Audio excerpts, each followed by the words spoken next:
Salut, j'espère que vous allez bien. On se retrouve pour la review de Survivor Series Wargames 2023. Je vous donne déjà mon verdict. Pour moi, déjà c'était le dernier pay-per-view de l'année et pour moi c'était le meilleur pay-per-view de l'année. J'en débrieferai un petit peu plus en profondeur à la fin de la vidéo, mais comme ça vous savez, pour moi c'était clairement le meilleur pay-per-view de l'année. On a eu des beaux pay-per-views cette année, WrestleMania 39 qui était déjà un très bon WrestleMania. On a eu d'autres pay-per-views aussi très qualitatifs, mais ce Survivor Series là, pour terminer l'année, pour moi c'était le meilleur pay-per-view. Il y a eu un mix de tout, un mix de surprises, un mix de bons matchs, un mix de tout simplement. La carte elle était remplie, c'était pas non plus trop brouillon, il n'y a eu aucun match sur lequel je me suis ennuyé. Et c'est rare quand même parce que plus le temps passe et plus quand je regarde du catch, j'ai tendance à décrocher à chaque fois que je regarde un match. Là, c'était pas du tout le cas, donc tant mieux. Donc sans plus tarder, on passe directement à la review. On commence le show directement avec le Wargames féminin, c'est assez habituel à chaque fois que on a un pay-per-view avec des stipulations comme ça et qu'il y a une stipulation pour les filles et pour les garçons. En général, on commence par l'un et on termine par l'autre. À part quand Roman Reigns est là, où en général Roman Reigns fait le main event depuis un certain temps. Mais là, ça n'a pas manqué, du coup, Roman Reigns n'était pas là. On a eu le Wargames match féminin pour commencer le show. Le match était très très bien, je crois qu'il a duré 33 minutes 30, un truc dans le genre. C'était pas hyper long, c'était pas hyper court. Contrairement au main event, du coup, le Wargames match masculin, il y avait que 4 participantes dans chaque équipe, donc c'était un petit peu plus court. On revient un petit peu au format de NXT, où ça faisait quelques années maintenant à NXT, les Wargames match c'était 4 contre 4. Donc là, pareil, on n'a pas eu de cinquième membre, ça m'aurait pas dérangé d'avoir de cinquième membre, mais là je pense que c'était parfait comme ça. Il n'y a pas eu grand chose qui m'a dérangé dans ce match, à part, on va dire, la petite pub qu'il y avait autour du ring pour les chips qui tournaient. On a eu deux sponsors comme ça pendant le show autour de deux matchs, mais franchement, je peux pas m'en plaindre, même si ça me dérange, ça continuera de me déranger. Je peux pas me plaindre vu la qualité du show, je peux pas me plaindre de ça, c'est vraiment minime, alors qu'il y a eu tellement de belles choses qui sont passées durant ce show-là. Donc je vais pas m'en plaindre du tout. Mais il n'y a rien qui m'a dérangé à part ça dans ce match-là. On commence directement le match avec Becky Lynch qui débarque. Je trouve que c'était une bonne idée de faire commencer Becky Lynch. C'est son deuxième Wargames match. Il me semble que le dernier qu'elle a fait, le premier qu'elle a fait, elle est arrivée en dernière pour garder un petit peu la surprise, même s'il n'y avait pas trop de surprise. Là, elle commençait le match, tant mieux. Et en face, on a eu Bayley qui a commencé le match. D'ailleurs, j'ai oublié de le préciser, mais comme c'était l'avantage c'était par rapport au vote des fans pour la sponsor, ça a été révélé au kick-off. C'était la team des Faces qui avait l'avantage, donc les fans ont voté pour la team des Faces, à moins que la WWE va trafiquer un petit peu les votes et a mis l'avantage pour les Faces. Ça m'étonnerait pas du tout, je pense que c'est ce qu'ils faisaient à l'époque. Mais du coup, avantage pour la team des Faces, on a Becky Lynch qui arrive en première, on a Bayley qui arrive en deuxième. J'aime beaucoup ce genre de choses parce que ça fait un petit clin d'œil déjà. On a deux Force Women qui commencent le match. Je suis persuadé que si Charlotte Flair était de l'autre côté, elle aurait fait pareil et elle aurait commencé le match face à Becky Lynch. Donc là, Becky contre Bayley, ça a bien commencé, je trouve que c'était assez rythmé le début du match. Pendant le match, tout au long du match, de temps en temps, il y avait des trucs qui étaient mal chorégraphiés, mais à part ça, il n'y a pas grand chose qui a été mal fait. Un moment marquant aussi, on a Dakota qui débarque. Elle va pas rentrer dans le match parce qu'elle est blessée, mais elle va donner un kendo stick à Bayley pour. Enfin, elle va attaquer, ou alors elle va donner le kendo stick à Bayley pour attaquer Becky Lynch. Sauf qu'à un moment donné, elle va garder le kendo stick entre la grille et elle, comme si c'était vraiment très, très chorégraphié. Et à ce moment-là, Becky, elle va prendre le kendo stick, enfin, elle va essayer de prendre le kendo stick. Mais du coup, voilà. Deuxième membre de la team des Faces, c'est Shotzi qui débarque. Elle a fait 2-3 petits bons moments, assez risqués quand même, dont un suicide dive entre les deux cordes, entre les deux rings. C'était assez risqué, mais elle a fait de bonnes choses, je trouve, Shotzi. En tout cas, elle a rien fait qui m'a déplu. Et c'est ce que j'espérais d'elle, puisque c'est une bonne catcheuse. Enfin, c'est une bonne catcheuse. Toute proportion gardée, ça reste une catcheuse correcte, on va dire. Elle n'est pas incroyable. Et plus le temps passe, et moi je l'apprécie, Shotzi. Mais là, je trouve elle s'en est bien sortie durant ce match-là. Et peut-être qu'elle pourrait rebondir grâce à ça. Je suis pas persuadé de ça, mais ça peut être possible. Ensuite, on a Io Sky qui débarque. Elle débarque avec une chaîne. J'ai trouvé ça assez original qu'elle va utiliser un petit peu plus tard. Mais Io Sky, c'est toujours Io Sky, c'est la championne. Elle va faire des trucs incroyables dans le ring. Elle va bien combiner avec Bayley jusqu'au moment où Bianca Belair va débarquer. Là, Bianca Belair, comme d'habitude, très protégée, donc elle va faire tous ses moves sur tout le monde. De temps en temps, sans prendre réellement de précautions, et ça c'est un petit peu dommage parce qu'on voyait par exemple de temps en temps, je crois qu'elle voulait faire un running bulldog sur Io Sky sur le coin du ring et elle va pas faire attention, elle va faire très mal à Io Sky, malheureusement. De temps en temps, elle prend pas trop de précautions, Bianca Belair, et il faudrait qu'elle s'améliore sur ça. Ensuite, on a Kairi Sane qui débarque, ça m'a fait plaisir parce que depuis qu'on a le retour de Kairi Sane, c'est son deuxième match à peine et deuxième match pas en solo. J'ai hâte de voir quand elle fera son premier match en solo depuis son retour. En tout cas, elle débarque avec un couvercle. Elle prend bien son temps pour arriver dans le ring. Et ça, je l'ai remarqué dès le départ. On voit, elle prend bien son temps. Comme si elle voulait laisser Bayley toute seule. Parce que c'était Bayley qui se faisait attaquer à ce moment-là. Elle marche, elle fait sa marche de princesse. Elle prend le couvercle. Elle fait des... je sais plus comment on appelle ce move-là. Mais en tout cas, elle se retourne. Et elle attaque avec son couvercle. Elle était très très drôle, Kairi Sane, dans ce match-là. J'ai trouvé hilarante. En tout cas, si c'est justifié et si c'est vraiment pour faire chez Bayley, je trouve que c'est du génie et c'était très très bien réalisé. Ensuite, on a Charlotte qui débarque face à face avec Becky. Il y a encore des tensions, mais à un moment donné, elles vont se faire un câlin, tout sera réglé. Je crois même qu'après, en conférence de presse, il y aura un bon petit moment entre elles. Donc, ça me fait plaisir de voir qu'elles se sont réconciliées. C'est une amitié qui dure depuis longtemps. C'était triste de savoir que, à cause du travail, elles étaient plus réellement en bon terme.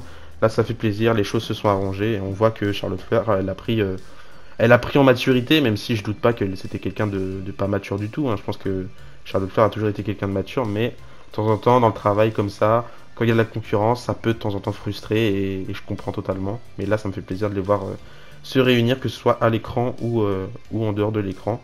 Ensuite, le fameux spot poubelle de Io Sky qui fait plaisir, elle l'a fait.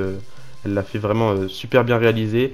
Elle est montée sur le dessus de la cage. Il y a Dakota Kai qui était en bas. Elle lui donne une poubelle. Enfin, du moins, elle accroche la chaîne de Yoskai que j'avais dit plus tôt à la poubelle. Elle prend la poubelle. Elle met sur sa tête le spot poubelle de Yoskai qui était très bien réalisé. Là, Asuka elle débarque. Elle va faire son mist sur Shotzi. Elle va faire 2-3 petits moves qui étaient sympas. Dont un missile dropkick sur la poubelle avec Becky Lynch qui était à l'intérieur de la poubelle.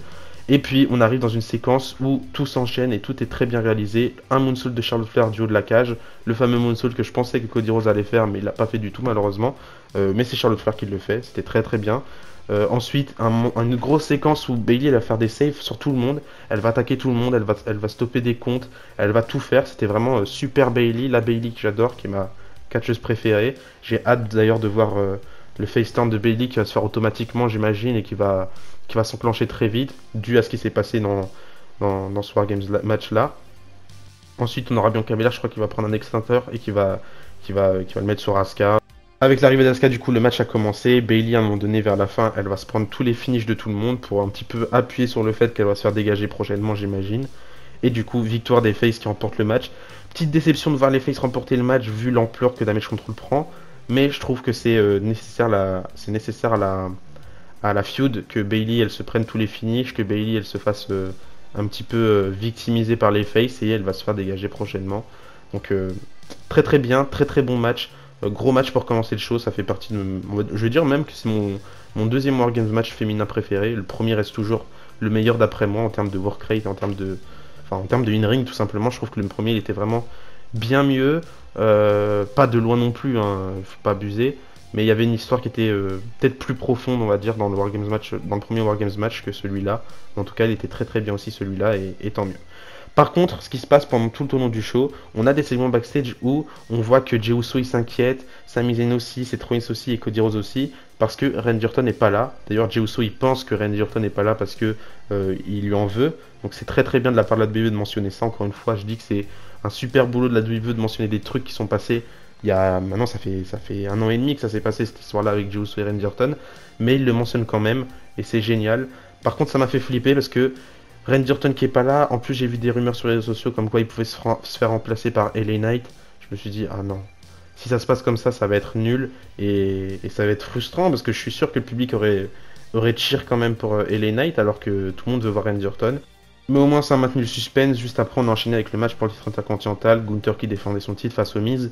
Le match n'était pas très long, 12 minutes de match, mais c'était quand même suffisant on va dire. Vu ce qui s'est passé dans le match, vu la construction du match, je trouve que c'était largement suffisant. Première partie du match, on a le Miz qui est un peu fourbe, qui arrive à attaquer Gunther en restant fourbe. Ensuite il va subir pendant une longue partie jusqu'au moment où il va revenir. Puis Gunther il va mettre son finish, il en aura marre. L'histoire c'est comme je vous l'ai dit dans mes reviews. Gunther il pense que le Miz n'est pas du tout fait pour ce sport là et donc là le but de ce match là c'était de faire comprendre en gros que le Miz il pouvait y arriver, surprendre un petit peu Gunther avec le Miz qui arrive à faire certaines choses. Il met son finisher, le powerbomb, je sais plus comment ça s'appelle, sur le Miz, mais gros dégagement, nearfall, le public il pop de fou, le public est à fond derrière le Miz, mais je trouve que le match était super bien construit parce qu'il garde le Miz fourbe comme j'ai voulu qu'il garde.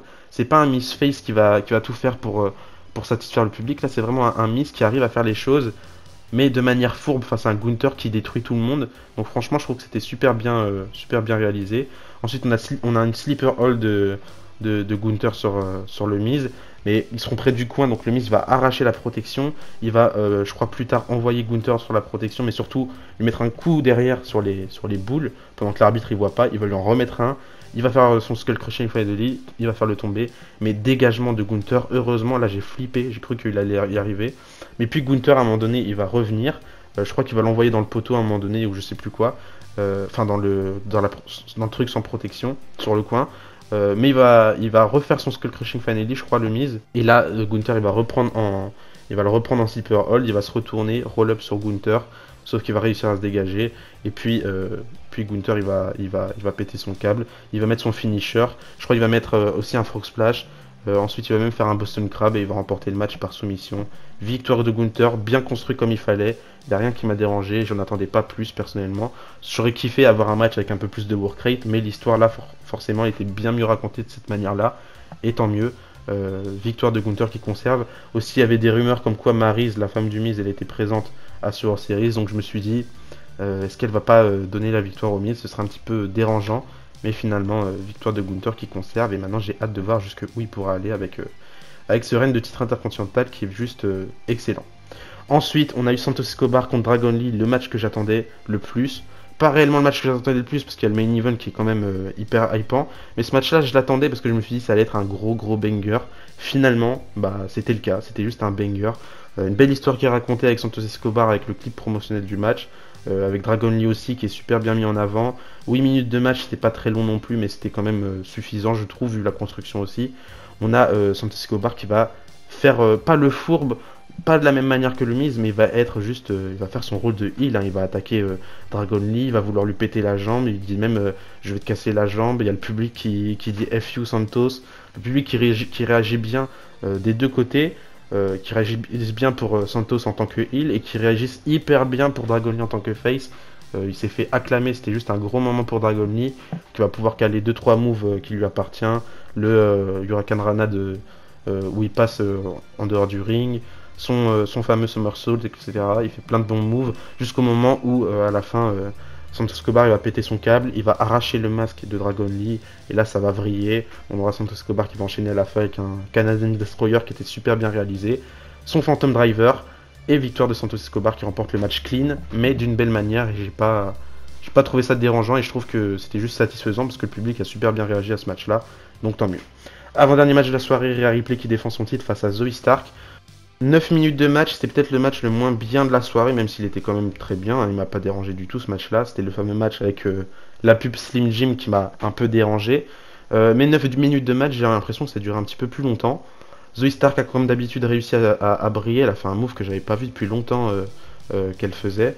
En tout cas, elle a réussi à briller, elle a réussi à mettre en difficulté Rhea Ripley, mais ça reste Rhea Ripley, donc elle a enchaîné directement avec son Riptide à la fin. Victoire de Rhea Ripley qui conserve son titre. Mais je trouve que c'est vraiment une belle récompense pour Zoey Stark qui mérite cette opportunité-là en pay-per-view. Je crois qu'elle a 10 victoires, en tout cas dans main roster depuis qu'elle est arrivée. Là, c'était du coup sa première défaite, j'imagine, si je dis pas de bêtises. Mais vraiment une belle récompense pour Zoey Stark qui a pu briller. Et je pense que ça va encore plus la faire rebondir et toucher les sommets par la suite. En tout cas, ils ont réussi à construire quelqu'un, la WWE maintenant, pour aller affronter Rhea Ripley. Peut-être un rematch en prévision avec une stipulation, ce serait pas dérangeant du tout. Mais en tout cas, bon petit match et c'était un bon petit match juste avant le main event qui était juste excellent, je trouve. On termine le show du coup avec le main event, le Wargames match masculin. Comme je vous l'ai dit plus tôt dans la soirée, le match commence, on n'a toujours aucune nouvelle de Randy Orton, il va même pas faire son entrée pour s'installer dans la Shark Cage comme d'habitude. Là, on a tout le monde qui font leur entrée, tout le monde qui se met dans la Shark Cage. D'un côté, on a Rollins qui va débarquer dans le ring. L'avantage est au heel, je rappelle quand même. Drew McIntyre qui avait battu Jey Uso en weekly, donc l'avantage il est pour les heels. Rollins arrive dans le ring. On a Balor qui vient se mettre aussi dans le ring pour commencer le match. C'était le match des clins d'œil. On a eu des clins d'œil de partout. Déjà, premièrement, Balor et Rollins qui commencent le match en petit clin d'œil à leur ancienne rivalité qui date de il n'y a pas si longtemps que ça maintenant, puisqu'elle avait repris en 2023. Donc on commence avec Balor et Rollins. De bons petits moves pour commencer le match. D'ailleurs, c'est Rollins qui commence le match directement avec un dive au-dessus des deux cordes entre les deux rings.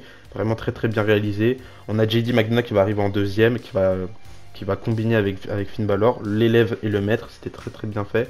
On a JD McDonough qui va prendre des kendo sticks, un kendo stick pour lui, un kendo stick pour Finn Balor, donc ils vont attaquer Seth Rollins avec les kendo sticks. À un moment donné, JD McDonough il va faire un springboard moonsault sur Seth Rollins. En fait, il va être entre les deux rings, il va se retourner vers la corde du ring, les cordes du ring de droite, et il va faire un moonsault sur Seth Rollins pour arriver dans le ring de gauche. C'était très bien réalisé et je trouve que JD McDonough il a brillé tout au long du match. Franchement, même s'il n'a pas été très fort pendant le match, il a pas eu des gros moments de domination. Il a vraiment super bien brillé par les moves qu'il s'est pris et par les moves qu'il a su mettre, parce que comme d'habitude, il a fait son standing Spanish Fly, je crois, sur Jey Uso à un moment donné, c'était bien réalisé. Ensuite, on a Jey Uso qui débarque justement, très over Jey Uso. Franchement, ça m'a étonné à quel point il était over. Il aura sa petite séquence à lui où il va réussir à faire 2-3 petits trucs jusqu'au moment où le membre de l'équipe des Heels, le troisième membre, débarque.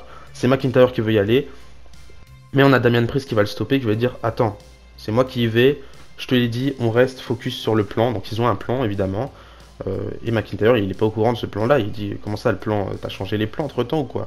Donc c'est Damian Priest qui va à la place de Drew McIntyre, mais McIntyre il est en rage absolue, il voulait y aller. Donc Damian Priest arrive dans le ring, il a même une matraque sur lui, une matraque télescopique, il va attaquer tout le monde avec, jusqu'au moment où Sami Zayn va débarquer. Et Sami Zayn il est hyper over, déjà dès son entrée il était over comme un fou, et là dès qu'il arrive dans le ring il est super over, aussi, c'est vraiment une belle pop pour Sami Zayn et je suis content pour lui. Il va faire pareil, tous ses petits moves, une séquence où il va faire tous ses petits moves, il va prendre une table aussi. C'est un petit peu le Mick Foley de cette époque, Sami Zayn comme l'avait dit Triple H après Elimination Chamber à Montréal, c'est un petit peu le Mick Foley de l'époque moderne. Il prend une table pour satisfaire le public, comme ça il reçoit sa pop. La table qui sera utilisée bien après.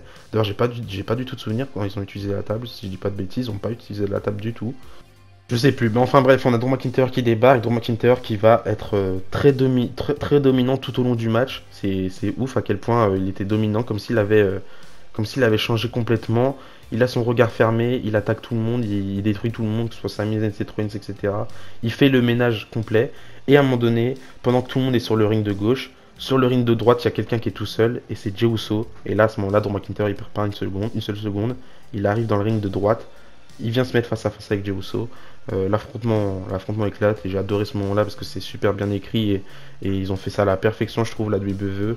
C'est l'histoire entre Jey Uso et Drew McIntyre. Drew McIntyre qui voulait absolument affronter Jey Uso dans une cage enfermée pour se faire Jey Uso tout simplement, jusqu'au moment où Cody Rhodes va débarquer. C'est la stipulation de son père, c'était son moment. J'aurais préféré qu'il commence le match personnellement, mais en tout cas, très bonne rentrée de Cody Rhodes qui va lui aussi faire tous ses moves, il va faire le ménage, il va prendre la fameuse cloche, la boule de son père, jusqu'au moment où Seth Rollins il va prendre la corde avec Cody Rhodes, comme s'il voulait affronter Cody Rhodes. Clin d'œil à leur match de l'NSL 2022. Donc vraiment encore une fois un clin d'œil qui est super, mais à un moment donné ils vont combiner ensemble, ils vont utiliser la corde pour attaquer Damian Priest si je dis pas de bêtises, je crois que c'était Damian Priest. Donc super bien réalisé, et à ce moment-là ils vont parler de Randy Orton. Quand ils ont un petit moment de répit, c'est Rollins qui va crier sur Cody Rhodes en lui disant mais il est là ou pas Randy Orton, t'as dit qu'il allait venir, histoire de rappeler aux fans que c'est peut-être pas sûr ce qui se passe avec Randy Orton, peut-être qu'il va pas débarquer. Ensuite on a Dominic Mysterio qui va arriver, et là un petit moment où il va pas se passer grand chose, du moins Dominic Mysterio va arriver, il va se faire huer comme d'habitude, il va se faire attraper par les 4 membres qui sont dans le ring.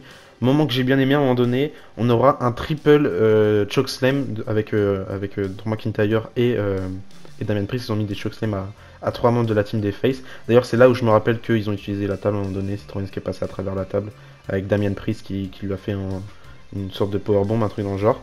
À un moment donné, on aura un moonsault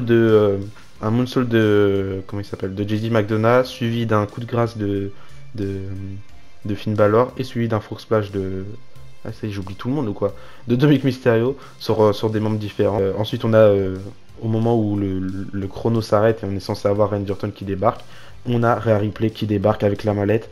C'était ça le fameux plan, elle voulait que Damian Priest cash in, elle débarque avec la mallette jusqu'au moment où elle veut demander à l'arbitre de cash in.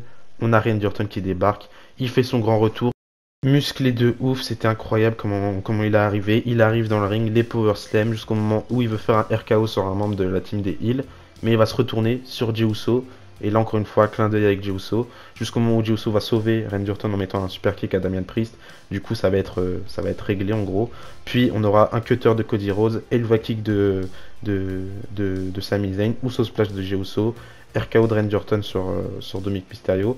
On aura RKO du haut de la cage. Je l'avais imaginé, je me suis dit, imagine c'est JD McDonagh, il saute de la cage et Randy Orton il fait un RKO à ce moment-là. Ça a été fait avec Sami Zayn et Seth Rollins qui ont poussé JD McDonagh pour se prendre le RKO. Très très bien fait, je crois top 5 des RKO de Randy Orton dans l'histoire. Puis Crossroads pour la victoire, de la team des Faces comme je l'avais imaginé. Le match était juste très bien écrit du début jusqu'à la fin, que des clins d'œil de partout, il n'y a rien qui est passé inaperçu. Mais regardez juste l'image de la fin avec les 5 membres de la team des Faces, je crois qu'on n'a jamais eu une team aussi folle. Vraiment, le match est réussi du début à la fin. C'est un de mes Wargames matchs préférés, bien meilleur que celui de l'année dernière, je trouve. En tout cas, l'histoire était bien mieux racontée et j'ai préféré celui de cette année que celui de l'année dernière. Le show se termine, on a comme d'habitude le petit signet en bas à droite de l'écran pour me dire que le show est terminé jusqu'au moment où la musique de CM Punk retentit, le grand retour de CM Punk. Personne s'y attendait, mis à part ceux qui continuaient d'espérer à ce retour. Moi personnellement, j'y croyais plus trop vu tout ce qui s'est dit ces dernières semaines sur les dirt sheets. J'y croyais plus trop parce que je me suis dit, c'est quand même un petit peu inespéré de voir CM Punk débarquer à la WWE après tout ce qu'il a dit. Les rumeurs comme quoi il n'avait pas parlé avec la WWE, les rumeurs comme quoi il n'y avait rien qui devait se passer, il n'y avait rien de prévu. Puis après quand même, il y avait quand même pas mal de rêves, ça insistait, c'était Chicago, il fallait le retour de CM Punk. Là il fait son entrée, pop de fou, il revient à la WWE après des années, je ne saurais même plus dire combien de temps qu'il n'était plus là. En tout cas ça fait plaisir à l'ancien moi, le moi qui espérait revoir CM Punk à l'époque, juste avant qu'il fasse son retour à la All Elite Wrestling. Il y a eu pas mal d'histoires par rapport à ça, évidemment. C'est Rollins, c'est une vidéo qui tourne sur les réseaux sociaux de Seth Rollins qui s'énerve, qui veut se battre totalement avec CM Punk, hein, tout simplement. On sait qu'il y a une haine entre les deux, enfin surtout du côté de Seth Rollins. Je ne saurais pas de vous dire si c'est un work, si c'est pour le travail ou si c'est la vérité. Ça devrait être un work, j'imagine, puisque Seth Rollins a été averti juste avant le show de l'arrivée de CM Punk. Donc je pense pas qu'il a surréagi. Mais dans tous les cas, ça reste la WWE, et si c'était vrai, cette histoire-là, et que Seth Rollins a vraiment la haine et qu'il a pas surréagi du tout, bah ça va se régler, je pense. Et je pense que ça va juste être une feud incroyable entre CM Punk et Seth Rollins. Hâte de regarder Raw demain soir, voir les feuds continuer. Et aussi, il y a 2-3 petites rumeurs avec Drew McIntyre, parce qu'il paraît qu'il serait parti de la WWE fâché, enfin de l'arène fâché. Là aussi, à confirmer, on verra bien. Faut pas se focaliser sur ce qu'il dit sur les réseaux sociaux. On verra en temps voulu, et quand il y aura du concret, bah à ce moment-là, on verra. Donnez-moi votre avis sur ce show, sur ce pay-per-view, sur ce Survivor Series. Pour moi, il était juste excellent. Comme je vous l'ai dit au début du show, je trouve que c'était vraiment le meilleur pay-per-view de l'année. Franchement, on s'est régalé. Il y a eu des surprises, il y a eu des bons matchs, tout qui était réussi. Maintenant, il faut continuer comme ça. Et Triple H, c'est un génie. Il a fait ça dans le silence, ça a été bien caché. Et voilà. Donc voilà, comme d'habitude, donnez-moi votre avis par rapport à chaque match dans les commentaires. On se retrouve du coup mardi pour ma review de Raw. Et d'ici là, je dis à la prochaine. N'oubliez pas, tant qu'il y a le catch, l'espoir. Bisous, bisous.